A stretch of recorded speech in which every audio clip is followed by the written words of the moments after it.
कोल्हापुरात 2.25 लाखांच्या अवैध दारूसाठ्यासह एकाला अटक। एलसीबीची धडक कारवाई। कोल्हापूर जिल्हा पोलीस प्रमुखांच्या आदेशानुसार स्थानिक गुन्हे अन्वेषण शाखेने गगनबावडा तालुक्यातील निवडे येथे छापा टाकून अवैध दारूसाठ्याविरुद्ध मोठी कारवाई केली।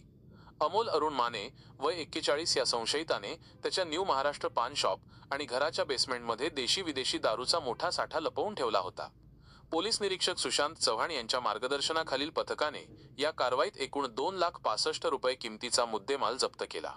आरोपीला ताब्यात घेऊन गगनबावडा पोलिसांच्या स्वाधीन करण्यात आले असून त्याच्यावर महाराष्ट्र दारूबंदी कायद्याअंतर्गत गुन्हा दाखल करण्यात आला आहे।